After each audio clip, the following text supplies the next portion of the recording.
이거는 지금 현재 중국 책에 표시되어 있는 한화유역 원시사의 불확분포라는 도표입니다. 그래 보면은 여기 산동성이거든요. 산동성에 보면 이게 올레자에서 레이, 그 다음에 이거 산모통이 우자를 써서 우이, 그 다음에 여기는 세조자를 써서 조이, 그 다음에 제가 치우천왕 얘기할 때 구리, 역사는 못 속인다는 얘기입니다. 동이 땅이라는 얘기입니다. 그 다음 전부 이족이죠. 이건 또 구리라고 표시를 해놓고, 얘는 선도자를 써서 그 양자강이 시작되는 조상군도 유역에 선도자를 써서 도이, 그 다음에 이자는 회수가 흐르는 양자강 북쪽의 회이, 그 다음에 치우천왕의 백성이었던 묘족, 삼묘족이 이렇게 양자강이 분포되어 있고, 이게 이족의 땅이다 라고 지금도 교육하고 있어요. 이게 무슨 땅입니까? 논농사 지을 수 있는 땅을 자기들 스스로 고백을 하고 있다는 거죠. 우리 동이의 땅이라는. 자, 우리 민족 사서에 한인 시대를 뭐라고 표현했는가 하면은, 기원전 7197년에 한국이 개국을 해서 우리의 환의 건국은 세상에서 가장 오랜 옛날이었다. 이를 황국이라 하고 통치자를 가리켜 천재한인이라고 불렀다. 또한 안파견이라고도 했다. 한국은 7세를 전하여 3301년에 이르렀다. 해서 1대 안파견한인, 2대 혁서한인, 3대 고시리한인, 4대 주우양한인, 5대 석재임한인, 6대 구월리한인, 7대 지위리한인.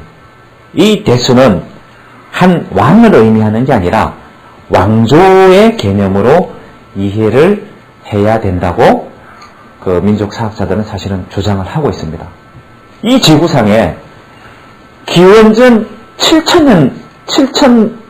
7천년도에 이렇게 자세하게 왕의 역대까지 나오는 역사는 없습니다. 이 지구상에.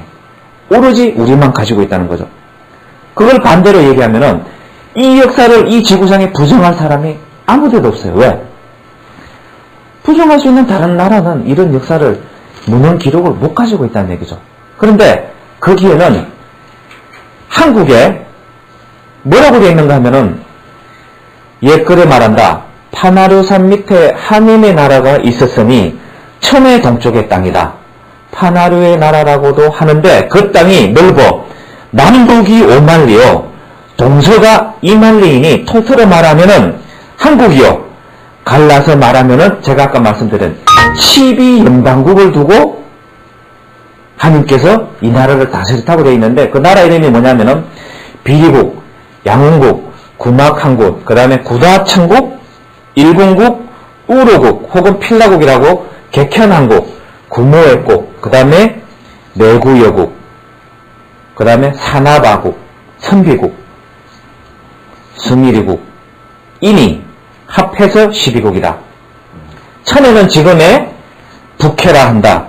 7세에 전하여 영년 3301년인지 혹은 63,182년이라고 하는데 어느 것이 맞는 말인지 알 수가 없다. 라고 되어 있어요. 이 얘기를 그 지구과학을 그 연구하시는 분이 혹시 있는지 모르겠지만은 여기서 중심을 두고 보셔야 될 게 뭐냐면은 남북이 5만리라는 거 하고요. 그 다음에 두 번째 12국 나라 이름, 세 번째 영년 3301년인지 혹은 63,182년인지 모르겠다고 한 요 숫자입니다. 대서양에 빠진 아틀란티스 대륙이나 태평양상에 빠진 무우 대륙, 그 다음에 인도양에 빠진 무우 대륙, 그 다음에 태평양상에도 주장하시는 분이 있는데 그 대륙이 침몰된 게 지구 그 과학을 연구하시는 분들은 대략 7만 년 전부터 지표면 이동이 시작되고 그 다음에 태평양상이나 대서양상에 그 땅이 침몰됐다고 주장하는 게 그게 7만 년부터 약 3만 년까지 있었다고 그렇게 보면은 과학 잡지들에 많이 나오거든요. 그렇다면은 이 63,182년이라는 의미도 우리가 섣불리 볼 것은 아니라고 생각이 됩니다. 나중에 지구과학 하시는 분은 혹시 이 부분에도 좀 관심을 좀 가져주시기 바랍니다.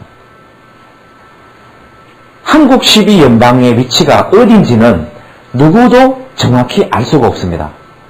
그러나 바로 이 기원전 7000년대는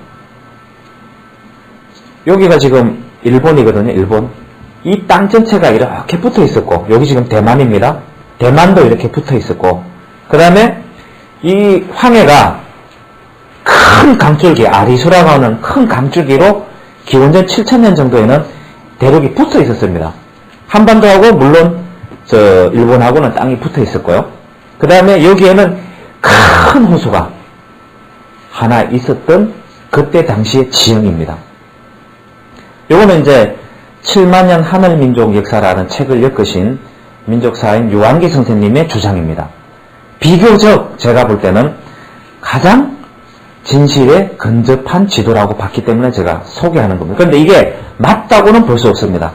그러나 아무도 이것을 연구한 사람이 없기 때문에 장담은 못한다는 거죠.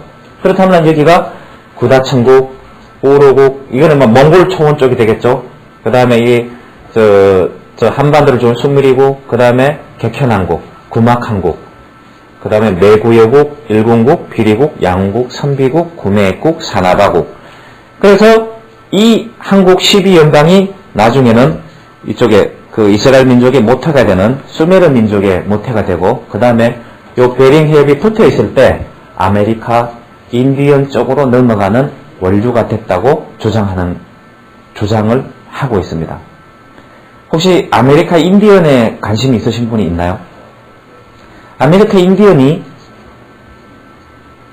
바로 100년 전만 해도 무엇을 신고 다녔는지 아세요? 집신을 신고 다녔어요. 그런데 집신 엮는 방법이 우리하고 똑같습니다. 제가 사진을 가져올 걸 그랬는데, 그 다음에 두 번째 솥대가 있습니다. 솥대. 그 다음에 지게를 사용해요. 우리하고 똑같습니다. 그 다음에 절구도 똑같이 사용합니다. 그 다음에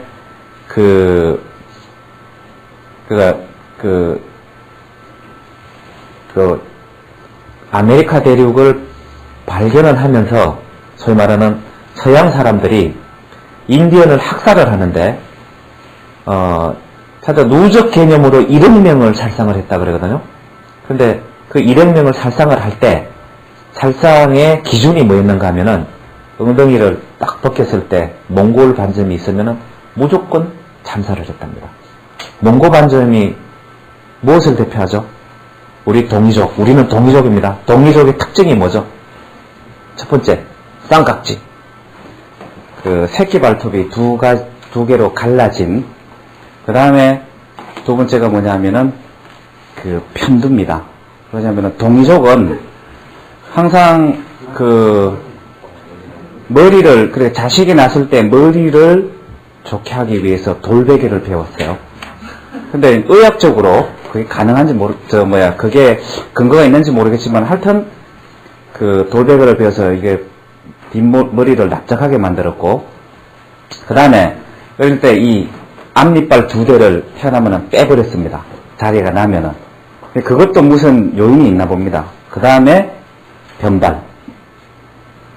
우리가 황비용 영화 보면은 머리 앞부분을 다 깎아버리고, 그 다음에 뒤에 외가닥으로 닦는, 머리를 외가닥으로 닦는, 이게 동이족의 가장 큰 특징입니다. 그 다음에 이제 삼신 할머니가 어머니 뱃속에 있을 때 너 이제 나가라고 삼신 할머니가 발로 차서 생겼다는 몽골 반점. 이게 동이족의 가장 큰 특징입니다. 근데 숭산에, 중국의 하남성에 숭산이라는데 소림사가 있는데, 그 소림사는 저는 틀림없이 동이족의 요섭이라고 보거든요. 근데 그거는 왜 그런지 요 뒤에 가시면은 정확한 증거가 있습니다.